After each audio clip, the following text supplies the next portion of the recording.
Ladies and gentlemen, distinguished guests, today is a day of great reflection as we pay homage to all those servicemen and women who sacrificed their lives for our well-being. It was the heroes at Gallipoli that started the legend, but let us not forget those that served on the battlefields of France, the deserts of Africa, the jungles of New Guinea, and the theatres of war around the world where our servicemen and women have helped to make Australia the great country that we live in today. We pay homage and respect to them and acknowledge that it was their lives that gave us the things that we have today. I'd like to call on President Nick to welcome you here officially today. President, could you...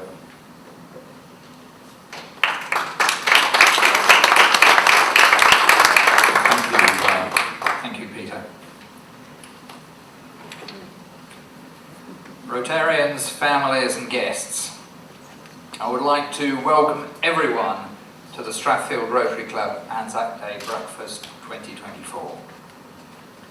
Unlike other events in the Rotary calendar, this is not a celebration, an awards ceremony or a party.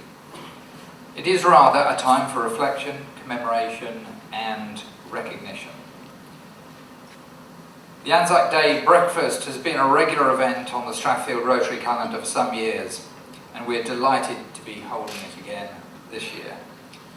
Looking at the state of the world today, it has never been more important to think deeply about what ANZAC Day represents and consider its significance for ourselves and this country. ANZAC Day is rightly one of Australia's most important national occasions. Indeed, its importance to all Australians is reflected in the very first question in the Australian Citizenship Practice Test. Question: what do we commemorate on ANZAC Day? Answer: the landing of the Australian and New Zealand Army Corps at Gallipoli, Turkey, during World War I. A simple and factual answer, which probably doesn't really do the occasion justice. Indeed, ANZAC Day marks the anniversary of the first major military action fought by the Australian and New Zealand forces during the First World War, whose actions and spirit left a powerful legacy, becoming an important part of the identity of Australia, of which we should all feel proud. This reflects those fine qualities of courage, tenacity, stoicism, egalitarianism, resourcefulness and mateship which Australians hold dear. It is also a day upon which we can reflect on the horror, sadness and ultimately the futility of war.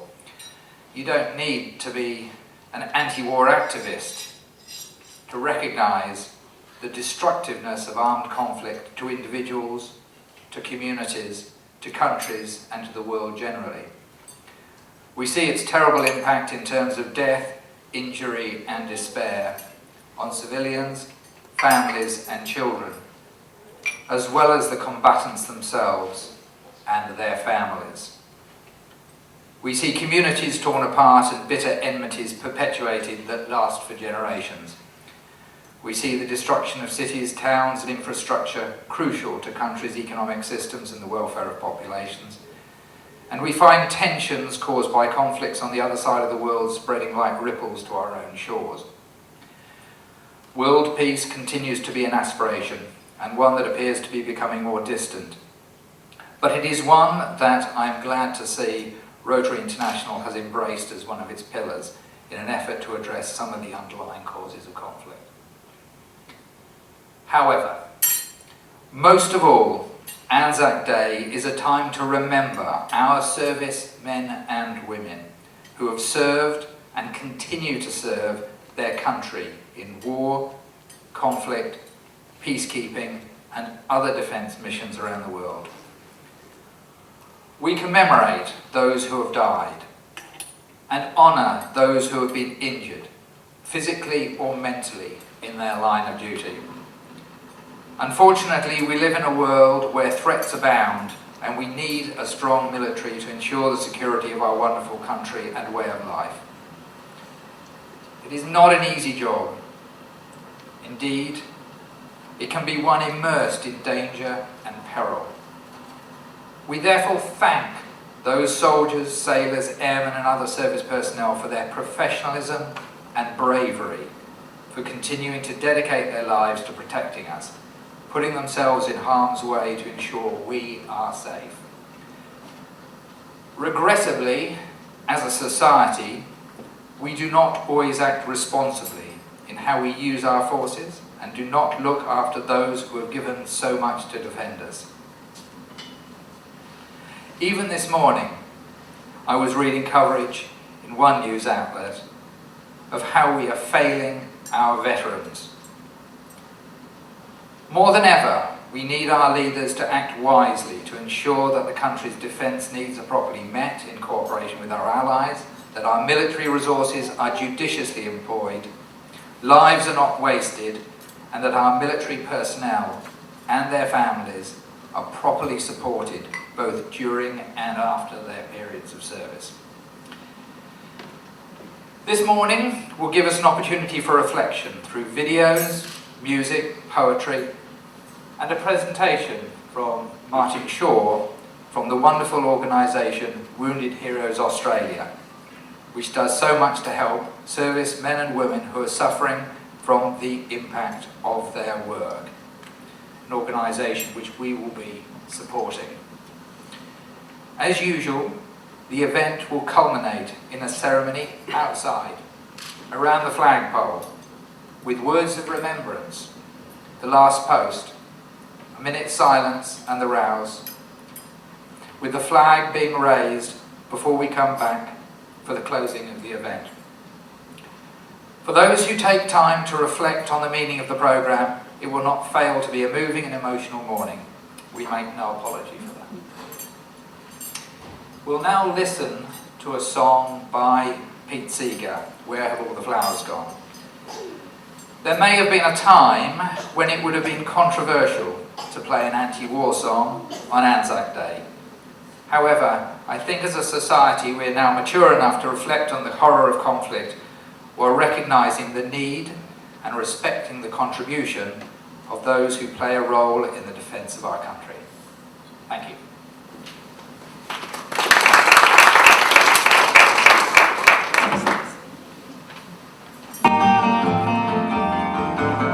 Where have all the flowers gone? Long time passing. Where have all the flowers gone? Long time ago. Where have all the flowers gone? Young girls pick them, everyone. When will they ever learn? When will they ever learn? Where have all the young girls gone? Long time passing. Where have all the young girls gone? Long time ago. Where have all the young girls gone? Gone to young men, everyone. When will they ever learn? When will they ever learn? Where have all the young men gone? Long time passing. Where have all the young men gone? Long time ago. Where have all the young men gone? Gone for soldiers, everyone. When will they ever learn? When will they ever learn? Where have all the soldiers gone? Long time passing. Where have all the soldiers gone? A long, long time ago. Where have all the soldiers gone? Gone to graveyards, everyone. When will they ever learn? When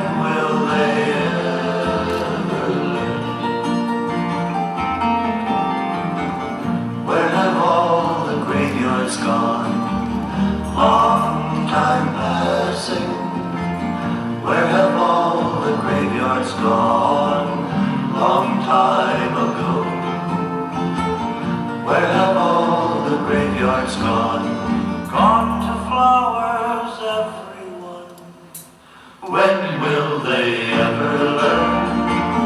When will they ever learn?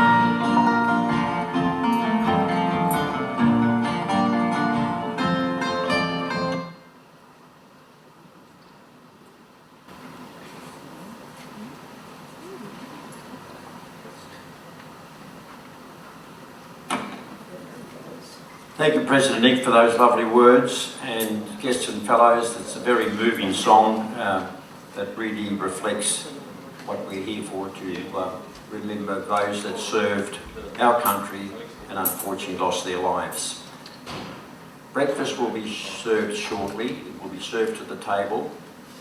Coffee and tea is available at the back. Do you help yourself with that? And in the meantime, you can have a couple of moments of fellowship until breakfast arrives. During the course of breakfast, we will be entertained by two of our wonderful supporters, and we will have two songs by Wendell Drigo, and that will be followed by some music by our very own Yi Yako. So enjoy a little fellowship, and breakfast will be served shortly. Thank you. Actually, a story of the ANZAC was written by Eric Bogle, a Scotsman who called Australia home, and this was written in 1971. It's okay. And it's called The Band Played Waltzing Matilda.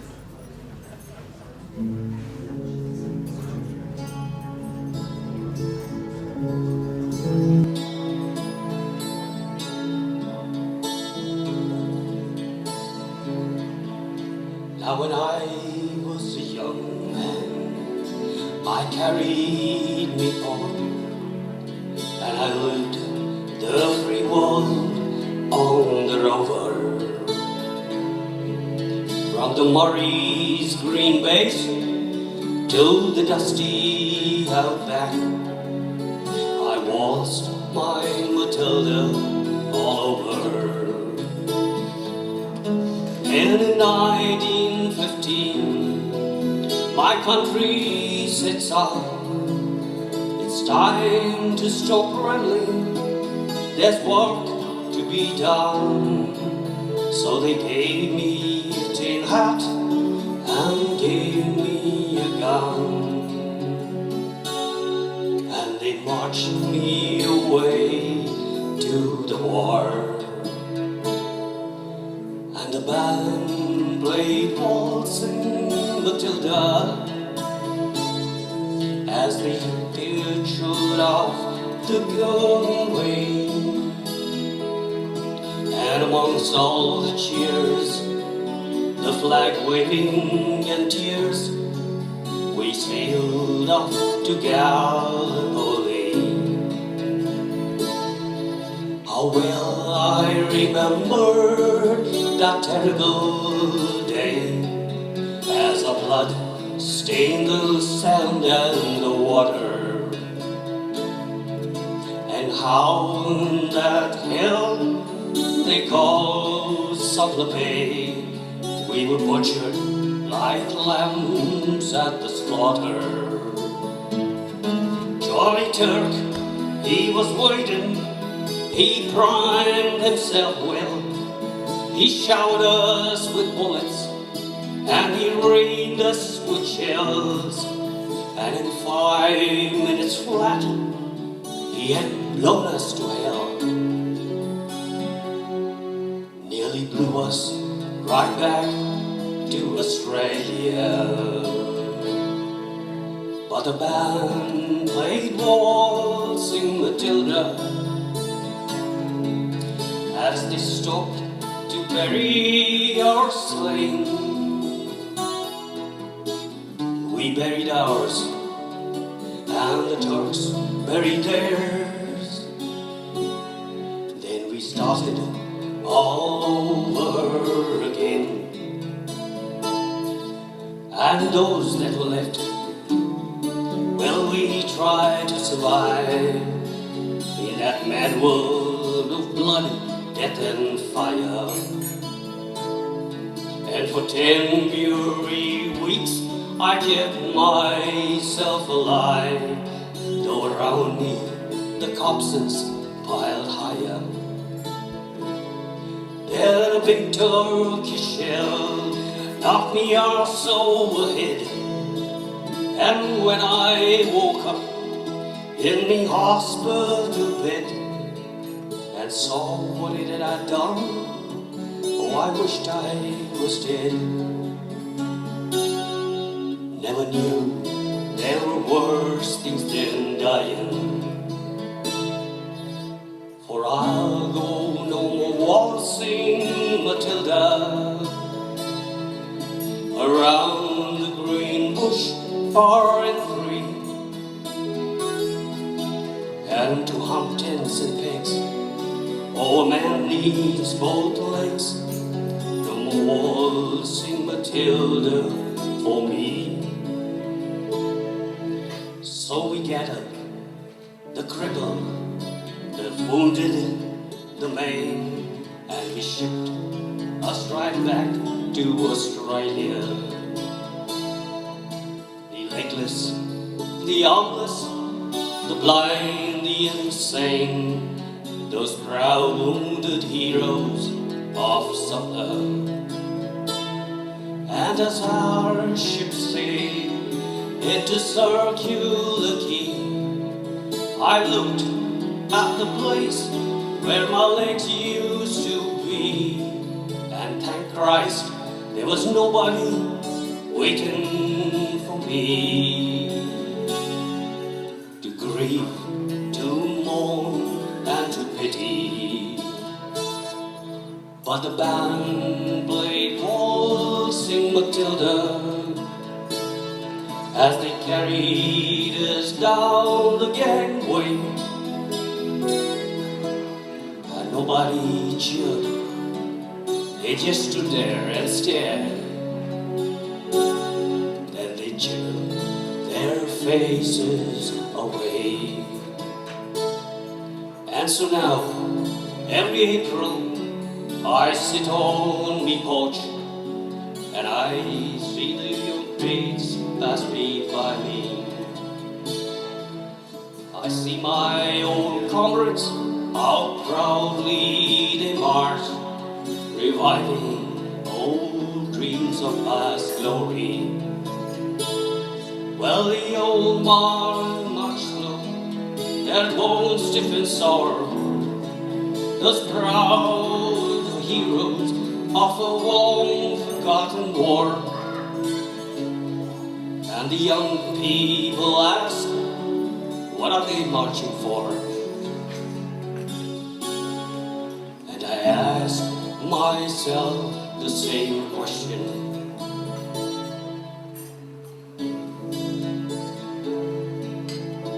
Waltzing Matilda, waltzing Matilda, you come waltzing Matilda with me.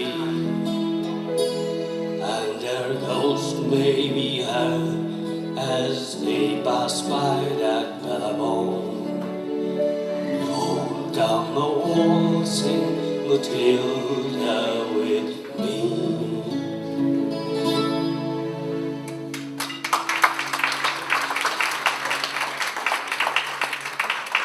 Thank you so much.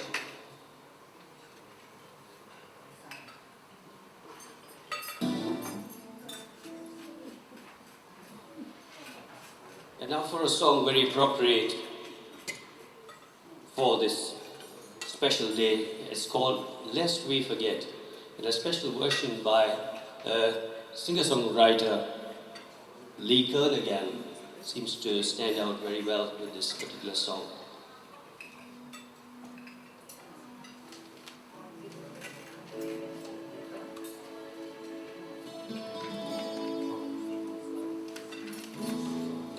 On Flinders Field, with battle raged, our sons have gone, young and brave.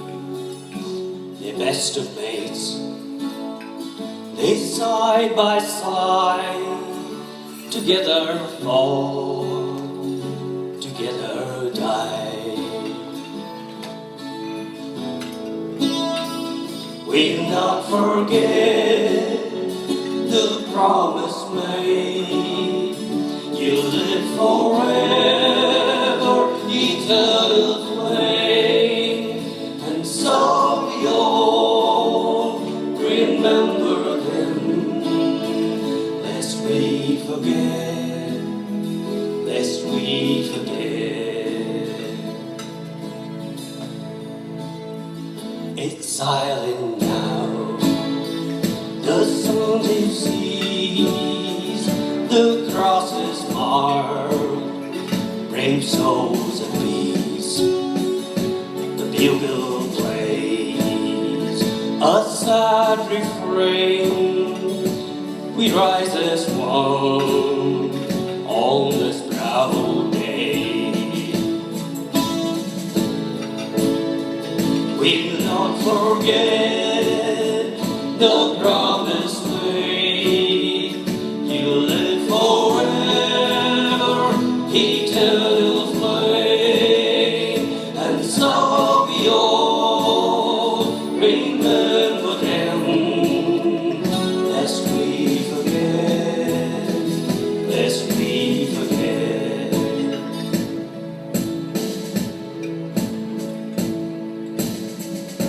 They shall grow not old, we that are left grow old. Age shall not weary them, nor years condemn. At the going down of the sun, and in the morning, we will remember them.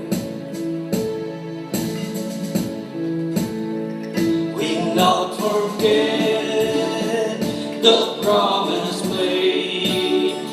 You live forever, eternal flame, and so we all remember them, lest we forget, lest we forget, lest we forget, lest we forget.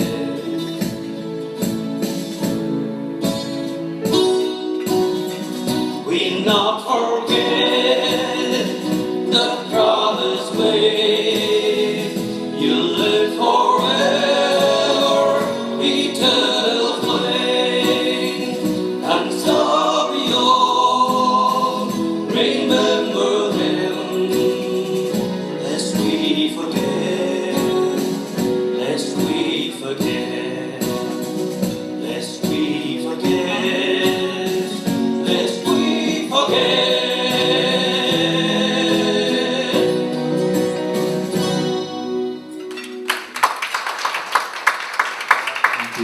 Thank you so much. Thank you. Thank you, Wendell. What a wonderful rendition that is. And I might suggest you come to Rotary every Wednesday night to entertain us with that music. And thank you, Thomas, also, the support act there, my very own Rotarian Thomas. Thank you. Ladies, guests and fellows, after that wonderful rendition of songs, I'd like to call on Ying, who will now play a few tunes. And I believe one is of her own composition. Is that right, Ying? Yes. So I will let her announce what it is, because I have no idea. So thank you very much. I'll start with Hallelujah. Hallelujah.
Thank you, Ying. What talent we have in our club, ladies and gentlemen. Makes me very envious that I can't even half perform the way that they do there now. While you're enjoying breakfast, there will be a video based on the Australian soldiers, and Alexi will put that on now. So enjoy your breakfast for some 5 to 10 minutes, and then we'll continue with the ceremony. Thank you very much. Excellent breakfast this morning, so it's wonderful for the caterers. My run sheet states that I have to introduce a reader for a poem. It so happens that I'm the reader, so I'm introducing Peter. The poem is by Eric Rowe, and very appropriate one for today. Remembered still those souls who tried to save the world, but many died. A moment stolen for a tear as we recall those unlived years. The camaraderie that flew those souls back home to those they knew and loved them dear and held them close, but for our sakes released to foes. The silence that they leave behind is space to calm the troubled minds of those they loved and can't rewind. Again, this day we give our thanks for those returned from serving ranks, and them as gave it all away, forever in our minds will stay. I'd like to call on President Nick now to introduce our guest speaker, Martin Shaw, who's the President of Wounded Heroes. Nick, could I call on you, please? Thank you.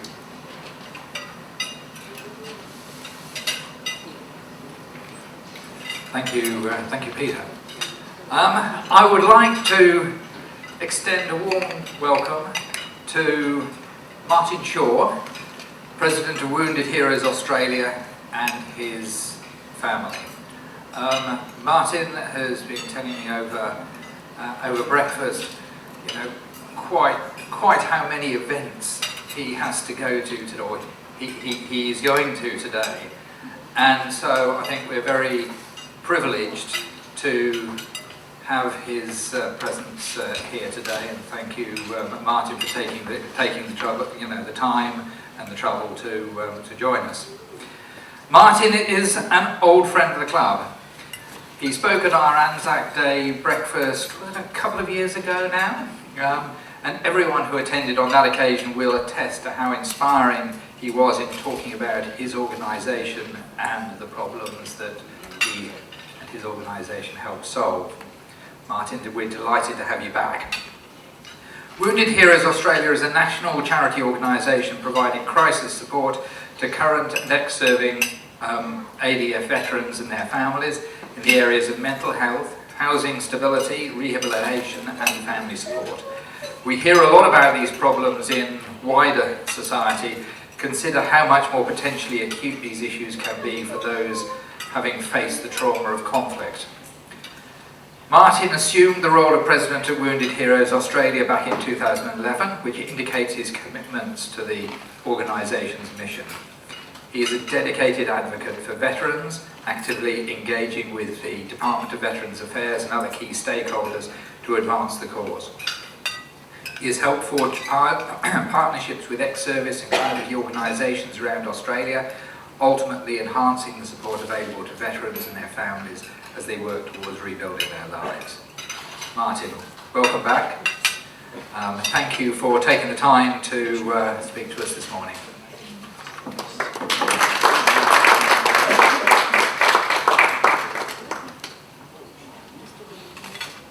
Good morning, everyone. I wouldn't have missed this breakfast for the world. We do a lot of work with Rotary. We were at Rotary Padstow last Tuesday night for their meeting for a couple of hours. Their problem was trying to get me to shut up, so you have to ring a bell when you want me to finish up.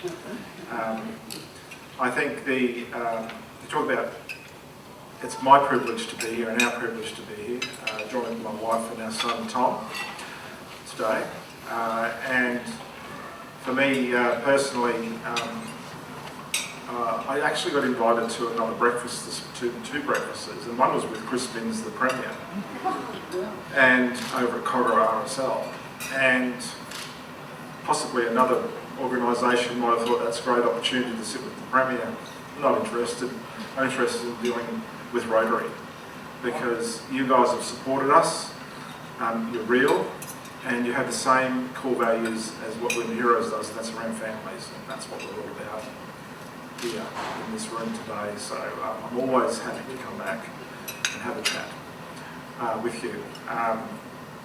For Wounded Heroes, for those that didn't hear me speak, actually I think it was Remembrance Day a couple of years ago, a few years ago, and give you a brief synopsis that Wounded Heroes, we're a national charity, a defence charity. We're not an RSL, we're 17 years old on the 16th of May, unlike Rotary that's 250 years old. Nick's been here the whole time. And our charity space is very specific. I mentioned we're not an RSL as such, that a state-based organisation, so we don't have those borders. And we find in our space that our lane of what we do is that we just do crisis and homeless veterans around the country.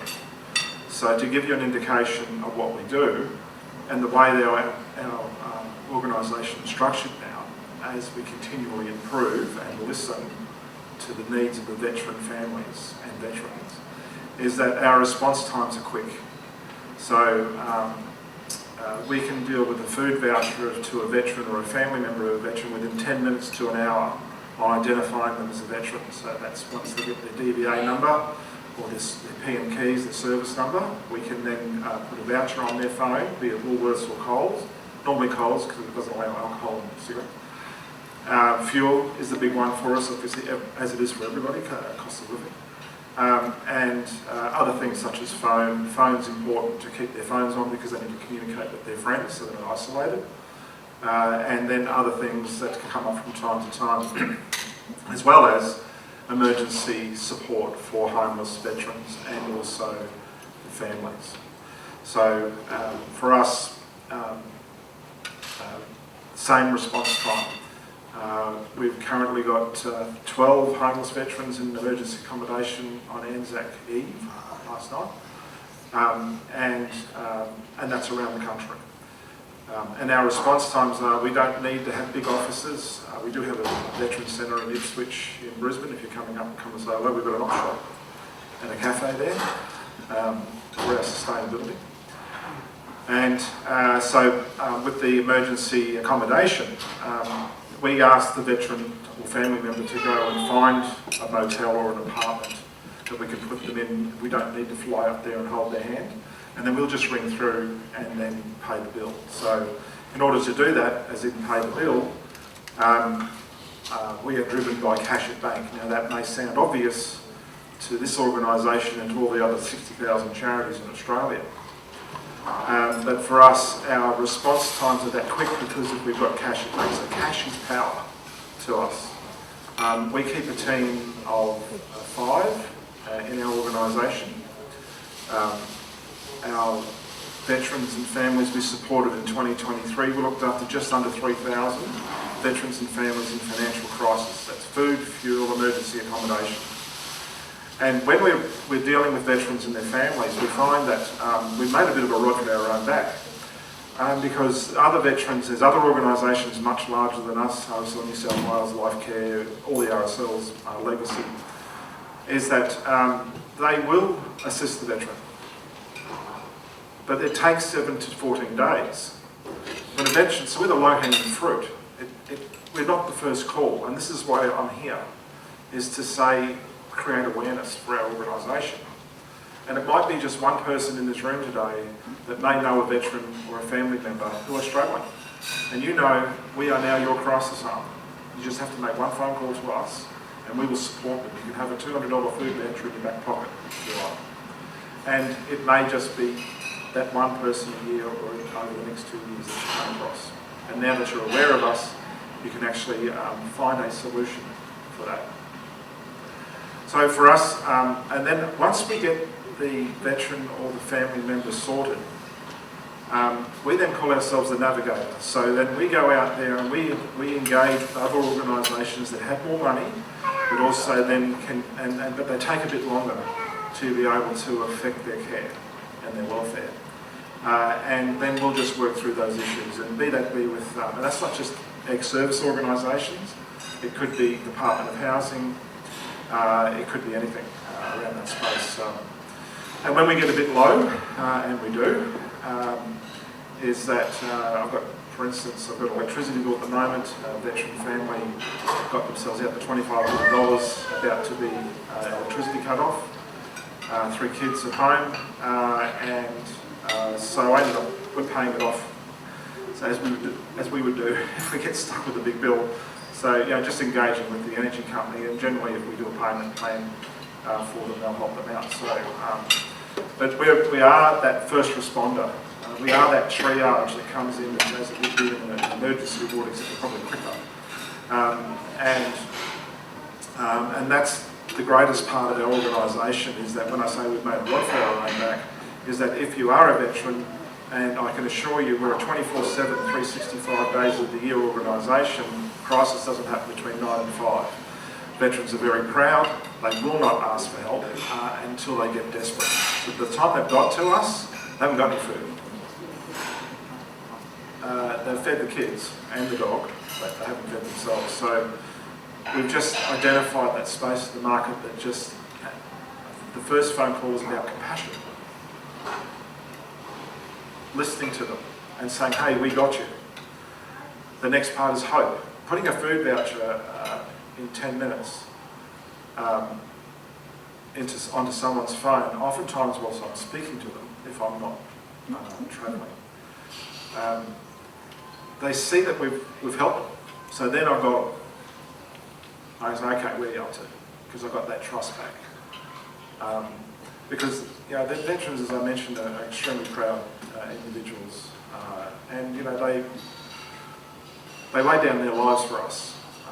No other organisation requires you to sign your will when you join their organisation. They have to. And these are boys and girls at 18, 17, 18 years old. The question that I'm often asked, so I'll cut to the chase, is that why do we exist? Why is there a problem? Veterans are entitled to compensation. They are entitled to a pension if they are injured in service, and our space is all around that space. So if 6,000 men and women leave the Defence Force each year, approximately 12% of those are requiring a medical discharge out of the Defence Force. So with the question about why we exist is that, and this is why what I've been advocating since my last time here, to anyone that wants to listen to me, is that the Australian Defence Force is the only organisation in Australia that does not have work cover. So when you are medically discharged, involuntary discharge, if you cannot go to war, particularly Army, you're out. Air Force is better, Navy is better, Army, which is the majority of our servicemen. So without work cover, so they lose their job, and then they've had a routine. Some of these boys are 22, 23, and girls are 23 years old. All they wanted to be, I met a lad yesterday, all he wanted to be from 6 years old was to be a Navy clearance diver. He wanted the outfit. So when they have lost their job and lost their mates, they are literally hand their pass back and they go home. So they come home to a family environment where they are out of step. They are often medically medicated, and that could be obviously prescription drugs, if you like. But they've come home and the spouse, for those without being sexist, the mums, that they run the house, as they all do here, I'm sure, and the routine of that house. So I'm getting down into the house here. The routine of, and then he might be sitting on the couch, he's medicated. He's in pain, he's trying to shut his brain down, he can't talk about it because he does not want to expose his family to the horror of war or his service. And that dates back to the Boer War, World War I, World War II. So little Johnny, his 4-year-old's got one shoe over there and one shoe over there, and he loses his mind because that's got to be together. So he's just mentally unwell. So that often then leads to oversubscription of subscription drugs, then to the harder stuff, addiction issues around drugs and alcohol, which leads then to family dysfunction, which is already there anyhow, and that leads to homelessness, and then that leads to veteran suicide. That's the truth. They're better off, they think, I'm better not being here, I don't fit in. I've lost my friends, I've lost my tribe, I've lost my routine, I've lost my future, but I will get, my spouse will get my pension for the rest of her life, and my children, and they're going to be better off without us. So our mission, apart from critical immediate finance, food and fuel and emergency accommodation, our mission is to prevent veteran suicide.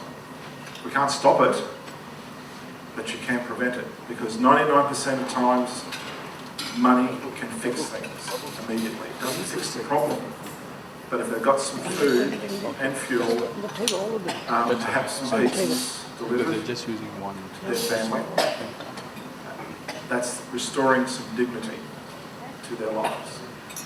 And that's all we do. Last year, as I mentioned, we looked after just under 3,000. We calculated yesterday, we've looked after, in my time, over 24,000 veterans and families since 2011.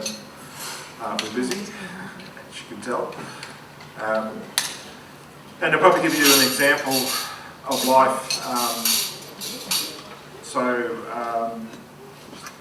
Children here.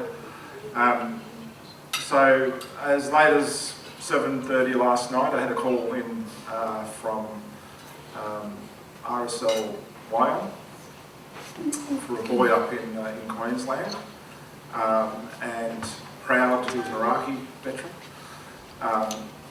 His mate was injured badly next to him, off the grid, and he had run out of food and fuel and has been struggling for the last year. He lost his job because he's actually got, looks like diagnosis with cancer, which is through some maybe possible drugs that they put into all these boys and girls before they went over to Iraq. So I got permission to call him, and he was out.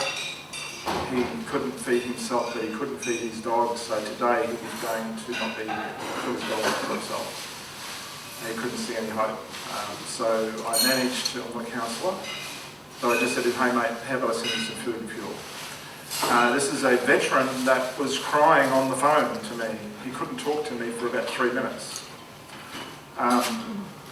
And that's hope. And that's all we have to provide. So he couldn't make the ANZAC day because he didn't have any fuel to get into his car. So he's actually arranged to, excuse me, to get to an ANZAC service this morning, and he's got a couple of his mates over, and he texted me last night about 11 o'clock, says, listen, I've got a couple of mates coming over for breakfast. He couldn't do that before. So that's the impact of a very normal example of what we experience every day, and I'm taking between 8 and 10 calls a day at the moment, 15 with April, which is the triple whammy of school holidays, Easter, and of course ANZAC Day. And everyone's got problems in the world. We'll go home at night, Tim and I go home at night and we go, you know what, our life's not too bad. You know, through the message of life that people have to go through. So yeah, that's basically our organisation in a nutshell. I want to thank Nick and Tom for inviting us and trusting us to come back. We don't take that lightly, and for us, my mission is to get around to every Rotary around Australia and have these particular opportunities to meetings, etc., and just try and keep our messaging going. And it might be in this area that I do have a veteran or a family member. We do a lot with the families. The veterans will be okay. And it might be one day I might be ringing one of you guys saying, hey, listen, I got a mum here that needs a cup of coffee. You know, it just needs a hand on the shoulder saying, you know, we've got you. And I think that's that's all we can do, is to make these connections around Australia, around each community around Australia, and actually be effectual in our response. And it's not just about veterans, it's about compassion, it's about human beings. It's providing common needs to people that have served us and are suffering due to the war. I'll briefly explain to you, when the member leaves the Defence Force in voluntary, they have to come into our civilian land and prove their injury. So that's specialist appointments and that's psychiatrist appointments. The specialist appointments, if you and I wanted to go and have a knee surgery or a back, because they're carrying the 80 kilo packs up and down Dale, it would take 6 months. If you wanted to have a psychiatrist appointment, probably 6 months. And particularly on the mental health side, with the psychiatrist, they have to have 4 appointments and be stable before they'll get their money, which they're entitled to. So these boys and girls end up on Centrelink. Now these are guys and girls that have had possibly a house, got families, have an income, have their life, and suddenly they're on $1,200 a fortnight, trying to survive. So money is the destruction of the house because they're just embarrassed and, as I mentioned, lost their dignity. And right now, in 2015-16, at the time to get their claims through, was approximately 5 to 8 months. So they get through. They'll use their super, they'll sell furniture. I think last time I mentioned to you the family that the children, 4 children, 8, 11, teens 11 and 14, hopped their PlayStation in order to get food for the family. She sold all her jewellery, except for her wedding ring, to keep going. So right now it's 3 years. Don't listen to what the papers are saying to you and the government is saying to you. I'm only going to tell you right now. And so they have no hope. And then they often give up. So we've got to just try and keep our arm around them. And I call it a hand up, not a handout for us. So that's basically what we do. We're always fundraising, but more importantly, we're raising awareness for our organisation. And that's what we're here today for. I will tell you a funny story before I go. So this is self-deprecation at its worst or best. So I had to do a school speech for ANZAC Day. I don't do a lot of ANZAC Day speeches around the solemn part of it. I generally do this type of stuff. So, and also, I'm not a veteran, so I feel embarrassed. I think that it should be a veteran sitting up here or going to lay a wreath for some reason in my head. So I had to go to a school, and there was 800 grade 1ers, preps to grade 6s sitting in this big hall, about 830 of them. All the parents were there. And 4:30 Friday on Monday morning, I downloaded from the War Memorial an ANZAC Day speech. I thought, oh, pretty cool. There's a simple speech and a detailed one. And of course, you've got to understand your audience. So I get there, and I was escorted to the school with the school captains who were all of, what would they be, 11, 12. I sit down in this big hall and I've got my speech, as they had the order of service on the day, the 2 school captains in grade 6 read out their speech. It was my speech. And I'm going, oh no, I'm in trouble here. And I couldn't quite hear them, and I'm going, no, oh, they've said that bit, oh, they said that bit. So I really had nowhere to go. So I ended up talking about mateship, courage, determination. And there's some defence kids in that school where their mum and dad are up for serving, so they're often 3 to 4 weeks away at a time. So I said, put your hand around them, and then the only thing I had to go to was that I'd remembered that the horses that were sent in World War I over to Europe and India from Australia. And so I thought, I'll have a bit of fun with this. So I said, now, we're going off track here, but I want to talk to you about how many horses did Australia send to World War I. And so I've got these little, 5-year-olds there going, 3, so I'm asking them in the crowd of what they thought, maybe how many horses were sent over for World War I. Why our horses were sent over there, just as a bit of an aside, so there's a little bit outside ANZAC. Sorry, you didn't use that. why they were sent over there is because the cockies, their own horses, took their own horses over there, often by ship but also by submarine, which is a bit of an unknown. And I try to imagine those horses with their head out the submarine. And the horses were whalers. So whalers, and why we had so many horses go over there is because the European horses every year had to stop and have a drink. Whalers don't. They can go all day and drink at night. And that's why we were so famous with our horses over there. So 120,000 horses were sent over from Australia. And as an aside, which I didn't say, is that only one came back because the government wouldn't pay for the quarantine. So these cockies who had their horses from back of Burke, wherever it might have been around Australia, had to shoot their own horses. So if you can imagine that, plus just the horrors of what they've seen in war, plus then they had to shoot horses, which is probably their best friend, that swore battle together. Must have been something devastating, which I can never imagine in my life to even understand that. So, but anyhow, that was my story, so I had to get them all engaged around my little story there. So anyhow, they raised $163 for us, and the kids were beautiful, and I think as I saw the ageing of those guys and trying to do those school things, I'll be doing a lot more of them, so I'll make sure that I was going to wasn't Nick's speech fantastic? I think, in fact, I've got to do a speech today in front of 27,000 people, so I'm going to borrow your speech just in case I get caught again, because I don't think I can do the horse thing again. But I want to thank you again. The music, Wendell, wow, I actually haven't really listened to those words so closely and teared up a little bit. And it's actually got Winter Heroes in there, which I didn't know. So that was an amazing music, so thank you. And also to the other lass, whose name escapes me, on the music here. It was amazing. So I will say good morning to you all, and I'd be very honoured to come back anytime you'd like us to come back. And I'm really proud to have my wife. I got married on the 1st of December. I was on my own for a long time. And his son Tom's come down to join us today, so I'm also showing off by standing up here. And yeah, thank you, God bless you. Have a great, that's Strathfield ANZAC, that reflection is important. We've currently got 6,500 men and women overseas right now serving our country in peacekeeping missions in harm's way, so just keep a thought of them today as well. Okay, thank you.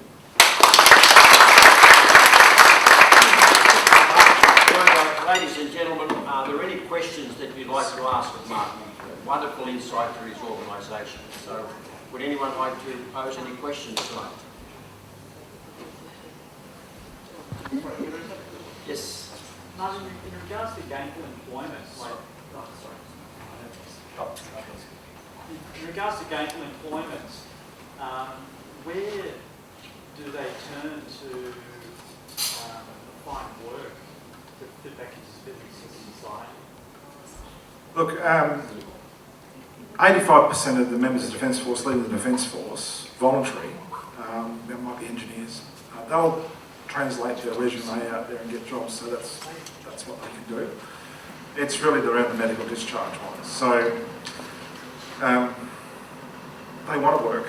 So what a veteran will do, I'll give you a typical example, particularly, I saw it with Iraq and I saw it with Afghanistan, is they go about 6 years thinking that they're indestructible and deny their injury and their mental health, but they'll end up going to do a job at Bunnings. Of course, they are highly trained soldiers, and they go to Bunnings and they've got a 25-year-old manager that leaves crap all over the ground and they have a fight and leave. So I can guarantee you, I can write it up each time. They've had 6 jobs because they don't have that routine. The manager of Bunnings might show up 15 minutes late. Everyone knows that a veteran will show up 15 minutes before, and a president of a charity will show up an hour before, like I did this morning, because I got the time wrong. Okay? So that's going to cost me for a year. So yeah, it's difficult, but we do engage with training groups. And we've got employers, so there's a lot of money in the employment space, and there's a lot of organisations that do employment and get a lot of money for it. But they leave behind the medical discharge ones that can't do 5 days a week, but they might be able to do 2 days a week. And my advocacy, and Kim's experience, who's CEO of RTO and GTO, group training organisations, was to find employers that will actually say, hey, listen, we'll give you 2 days a week. And by the way, if you ring on a Wednesday morning, you can't make it in because you've had a day night, don't worry about it, you haven't lost your job. So they've got a place to go at home. So the training is important. Of course, there's a lot of work being done, some really special people, of converting what their service is. I spoke to an ex-Air Commodore who's doing some work with Griffith University around this particular space about getting their degrees, if you like. And he was telling me about one veteran that basically had 2 years of a Bachelor of Business degree done already, even though it wasn't particular units in the course. So there's a lot of work being done focused on those individuals, and the studying thing gets them back into a routine, gets them back into a classroom necessarily. So, but there's a lot of work that needs to be done, and these guys and girls, some of them are, they're not 30. Obviously, all the Afghanistan boys would be all, they're hitting that 30 mark, and they can't contemplate their lives, even though they are getting payments by then or now. They can't contemplate their lives of not going to work. So they try and find a way through with that. But I think my advocacy when I talk specifically about this is to find employers that get, and the big organisations, the big defence things, they all have these big awards that are coming up, and all the big guys in our space get up there and have employment programs, etc., and make a big name for themselves. And I went on Ray Hadley's program, one guy got on, I said, listen, what about the guys that are medically discharged? Let's find a place for them. Because they still have the value, they're highly trained, they're good human beings. They've just suffered through their service, through what they went through when they were in the Defence Force, and to what they are experiencing today. But they're 30 and they might work for the next 50 years or 40 years. So yeah, it's a tough one, but it's a good question to ask. But so if you've got employers out there that are interested in that model, it's quite a difficult model for an employer, I get that, but it's worth it, I'd say. Does that answer your question? Yeah, absolutely. Any further questions? Come on, you have a question for me. It's a bit of a, it's something we talked about over breakfast, but is the government doing anything to help these veterans?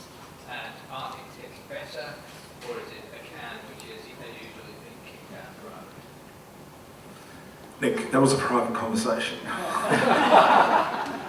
I did say I chose Hero over Chris Min, so look, okay, so I was 13, I'm in my 40th year doing this, and I have spent my time in Canberra, and I have tried my hardest because we don't get government funding. 61.5% of our calls come from the Department of Veteran Affairs looking for food vouchers, the government. And I can't get money back off them. I've asked for a grant. No. I said to them, I'll show you my receipts at the end of the month, reimburse me. No. I even went as far, which is a bit stupid, so don't judge me. I went and said, let's have a joint bank account because I'm just desperate to have that money in the bank. No. So it took me a while, I'm not that bright, to understand that politicians are not the people I talk to. Nice to have them. I got Milton Dick, the Speaker of the House, as a patron. Nice. So that can tell you the work I've done in Parliament, in government, both sides. And I still can't get any meaningful response from them. I do a lot with the department. So I guess I could say two things. The first one was that I was in Canberra, the Liberal government was in, so no, it was just when the Labor government got in. Shane Newman, who was going to be the Veterans Affairs Minister, got bumped out with factions, politics. And I was trying to get a meeting with Matt Keogh. And I couldn't get a meeting, no matter which way. And then I went to Shane Newman's office in Parliament House, pretty fancy. He made me a cup of coffee, which I thought was nice. And he said, stay here, Martin. He said, he rang Matt Keogh's office and said, Martin, I'm going to walk you down there. And he rang Matt Keogh's office and said, I'm bringing Martin Shaw down there. You need to see this guy because he's on the ground, he's in the houses, the grassroots. Still wouldn't see me. And then I think question time came up and says, Martin, I need you to hang until 5. I'll get you a meeting with the minister. And so I went outside the Parliament House, sitting on the bench there. I may have had to make a phone call, which is an acronym for having a smoke. My wife and son knows that. And I stayed there till 5 and no phone call. So I then I didn't book a flight to go home to Sydney at that time. I had to go to Sydney. And I was sitting at, and I looked at the flights, and it was $852 to fly from Canberra to Sydney. I had the money, and it was the public's money, not mine. And I go, no, I can't do this. So I found Murray's bus line, and it was $51. There's an extra $10 for the seat to be empty next to me, and so I had the best 3 hours of my life because I drove. First hour and a half I was on the phone, doing my stuff, and then the next hour and a half I woke up at Sydney Airport where they had their first stop. So for an hour and a half, it was the best sleep I've had. And I coined the phrase, if you go on LinkedIn, you'll see it from years ago. I coined the phrase, I took a photo of myself, a selfie. I learned how to do that, sort of, and at Murray's. And I coined the phrase, I feel like a beggar in a suit. I'm not looking for $20 million, $200 million. I was looking for a couple $100,000 at that time. Then it could have been coming up to ANZAC Day or Remembrance Day, or Christmas is our biggest time. 1st of December to the 2nd of January is massive for us. They can't get presents for their kids, feed their kids at that time. That's where we'll lose them. So, I coined that phrase, beggar in a suit. So, to answer your question, Nick, and you probably know I could talk all day, is that, except for grade 5 and grade 2-year-olds at the school, is that I call it placard advocacy. And that is that they took these placards up saying they're doing all this stuff and we care about veterans. You'll see it all today. And sometimes I've actually had some anxiety this morning reading all the posts about other organisations that are much smarter than us, have a higher profile, and they get the big corporates supporting them. But the corporates don't look at their financials. If you go to our financials, you'll see that 100% of every public donation goes to veterans and families. We don't take a cent out of administration. I've got an op shop in a cafe in Ipswich now, which is parting our sustainability. Because I can assure you I have no idea how to run an op shop or a cafe. If you look at the other organisations' balance sheets, which you don't have to do, but you can imagine it, because that's the problem with the charities in Australia, is there's no transparency. And you don't know where that dollar's going that you're going to donate, and it's your money. RSL Queensland, New South Wales, they've got between them $200 million cash at bank. And they think it's theirs. It's not theirs, it's the public's money. But they think that they own that. And then you look at the response that they have to do. To finally answer the government question, though, is that it was put to me by Karen Bird, Dr. Karen Bird. She's quite well known in the veteran community. Her son took his life in 2007 in June, after the department wrote to him a letter saying your claims aren't approved. And he was in Geelong and laid his uniform out, laid out the letter, and then took his life. And there was the first responders that were there, which is I could talk about that, but I won't today. And it was one was a veteran, one was a spouse veteran, and they said to Karen, you have to do something about this. These veterans are all taking their lives because emergency services are dealing with every 4 hours. Just the study just come out of Queensland. Every 4 hours, an emergency service member is called by a veteran with suicide ideology. Every 4 hours. It's now an empirical study. So that's, if I had Gina Reinhardt or someone, if you know someone that's got $1 million or so, that's the next space for us, as I'd hope to go into that side because they've got the same issues. But Karen said to me, I was frustrated, and she actually flew me down to Canberra because her husband, who's passed away now, couldn't make the meeting with Michael McCormack, who was the DBA minister at the time, the Liberal government, and the Labor Nationals. And she said to me, the reason you can't get money out of the government, a grant, and there's no grants, state or federal, for cash at bank. Why can't politicians change that? That's another story. And I was frustrated because we're just doing all this work with veterans and without any support from the government. And she said, Martin, the government, by giving you money, admits there's a problem. By giving us money, they're saying wounded heroes, it does crisis funds and homeless veterans around Australia, there's a problem and we had to give them some money for it. So they need to deny that, and I think that's probably right. So that calmed me, and it made me realise then if we start going out, and you'd see it all the time, organisations that rely solely on government money often fail because the government changes policy and suddenly then they're putting on media about to close. So I think that's the answer to it. We could spend a lot of time with politicians. It's the public service is probably the better take on that. But I think for us, we just found 15, 16, 17 ways, different ways of fundraising, so we're not exposed to any one time. So today, There's about 8 events happening in Sydney that are raising funds for us. There's a couple of 2-up games going on, etc. This afternoon and tonight we're at Pandemonium, which is over this way, with Blondie and Alice Cooper, for all those that would know Blondie and Alice Cooper. And we're the charity for that, we're getting $10 a ticket for that. So we're, Kim and Tom are going to be doing the first 6 hours, and then I'll be doing the other 6 hours on my own, not really, out there. So that's a wonderful thing. And if you, I'll finish with this one, I want to talk about politics. The event was about to be launched, and 2 days before the bigger launch, Blondie, Alice Cooper, Deep Purple, blah, blah, blah, around Australia. Legacy was to get $5 a ticket, Sydney and Wounded Heroes $5. And RSL president, new one, out there, he's a seriously looking ex-commando, so I don't take him on, he's 39. He got up and went to 2GB and to the Premier. That's why I'm not going to the Premier thing today, because I'll lose my shit. Sorry, I'll lose my bottle. And then they closed the event down in Botanic Gardens. It's all signed off by the government. All signed off. There's 27,000 people they expected to attend that festival today. And then got on 2GB and onto Channel 9, Carl, is it? Whoever it is on Channel 9. And suddenly, and I just said to Kim and my staff, I said, this is the best advertising I've ever had. Wounded Heroes is announced nationally on Channel 9, etc. And but he closed it down. Both the RSL president here in New South Wales and Chris Minns. And then ultimately they had to acquiesce, and they moved us out to here at Homebush.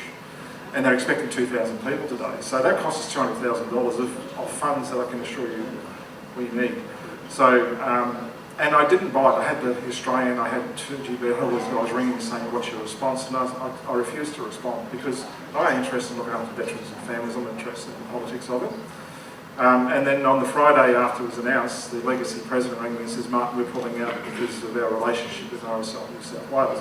I found that an incredible phone conversation, because Legacy does fantastic work with War Widows, different space to RSL, and that was diabolical to hear that. I was happy about it, because we were going to get the extra $5. And when I was speaking to the president, he said, yes, we were blindsided because the president of RSL New South Wales didn't call Legacy to say you shouldn't be doing this event. And then he said, oh, it's all about, ANZAC Day is a solemn day all day, not just because it was an afternoon festival. So it's disrespectful to have bands there.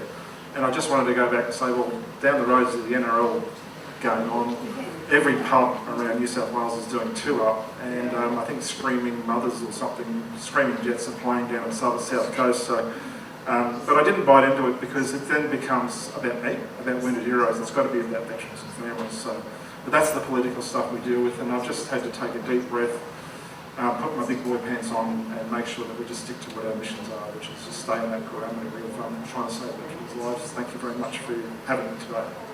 Anyway.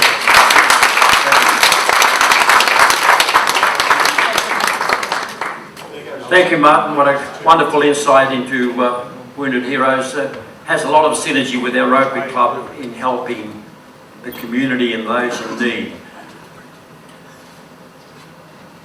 It's amazing that Martin has suggested or has decided to be here with us today, because he's not going to get government support, but I'm sure he will get some support from this Rotary Club in due course. President Nick has assured me that he will have a little gift at some stage for you, Martin, to help you in your work. It's very interesting to hear Martin say what happens with Wounded Heroes, because I grew up in a hotel, and back in the 50s and 60s, we used to look at people that used to come to the hotel and consider that they were no-hopers. And in hindsight, when you look back in those days, there was nowhere near the facilities of those that had returned from the war. And I look back now and see those people were traumatised. They had seen their colleagues killed in war. They had seen the traumas and disasters of what happens. And when they came back, they were not the same as when they'd left Australia. And you look back at these things and you think, gee, I didn't think he was a great fellow, but he had suffered and just did not come back into the community.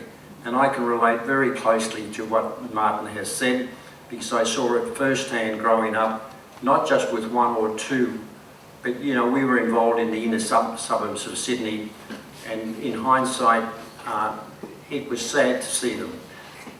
And Martin, it's glad to see that you're the first responders, because we all know that when you're dealing with governments and other organisations, there are dozens of pages of documents that you fill in, have to wait for months and months to get a response, sometimes no response at all, and if the response does come through, it's too late for what may happen to that particular person. So we congratulate you on the work that you do. I'm sure you will have Rotary support, and maybe Wounded Heroes should be promoted a little bit more in the community, because it's what we need here. So thank you once again. Ladies and gentlemen, please give Martin a warm thank you.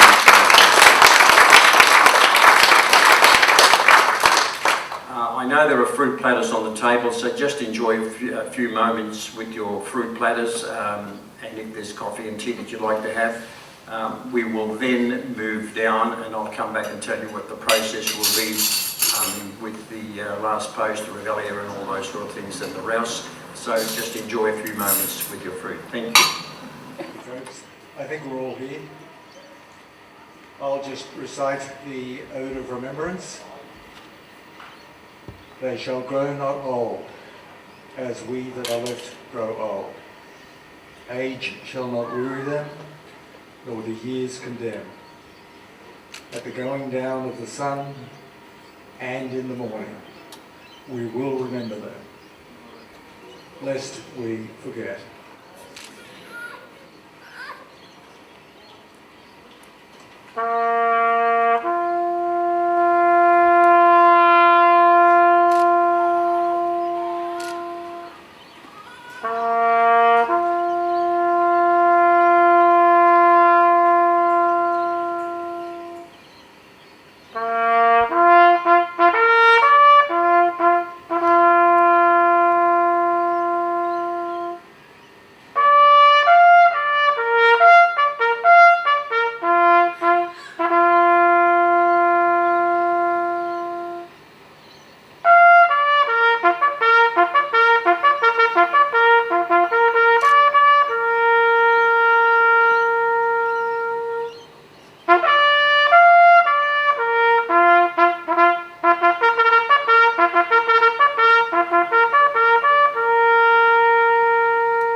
we wind up.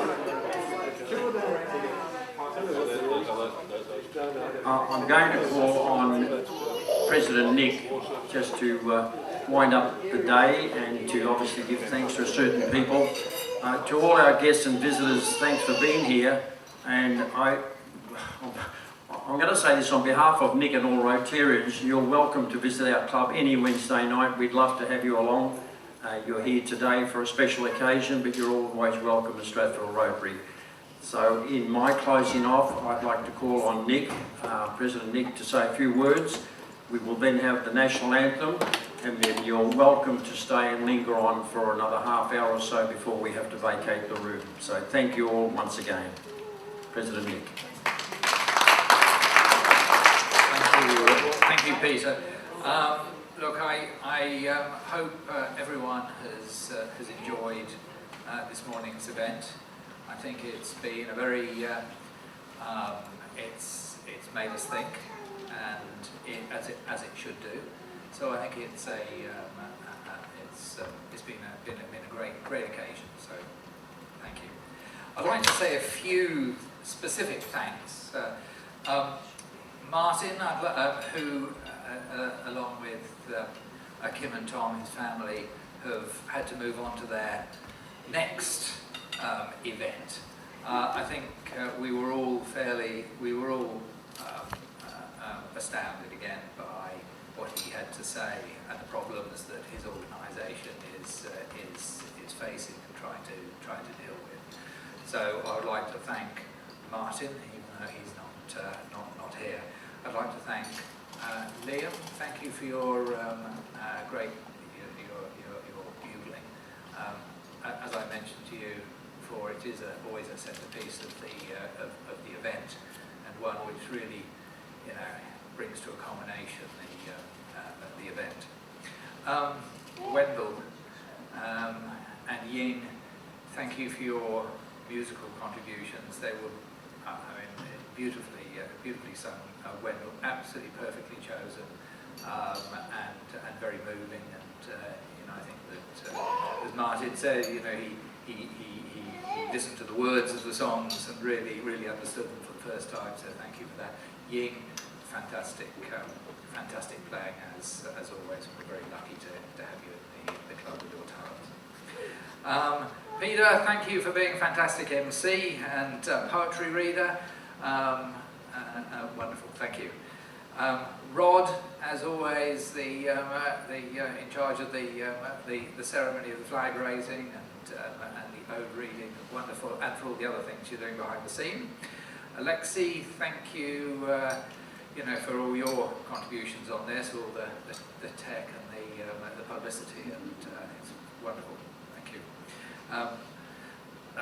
Jan, I'd like to, who's not here, who organises the poppies. Tyron Subo for welcoming people as they came in. Helen, thank you for selling the poppies. And Thomas, I don't think people really realise how much effort that Thomas has put into organising this event. He is, despite being extremely busy at work, he has put an immense amount of effort into making this come off as an event, organising the music, and all the other things. So, Thomas, thank you very much for your organisation of it. You've done a real great job. So thank you. And Strathfield Golf Club, I'd like to thank Strathfield Babu and his team for. I know they're not in the room at the moment, but Rod, maybe you can pass on my thanks to them. I think we've had they've done a great job. They're flexible as always. And finally, to all of you for coming along. It wouldn't be the same if we didn't have you all coming along and supporting this event, which is so important. And thank you for Martha and Roman for being so good. Martha? So anyway, we will now have the national anthem. I invite everyone to sing along to it and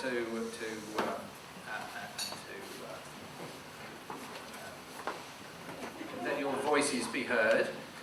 And as Peter says, don't, no need to rush off immediately after the national anthem. We've got the room for a bit longer, so stand around, sit around, enjoy the fellowship for a while afterwards. Okay, thank you.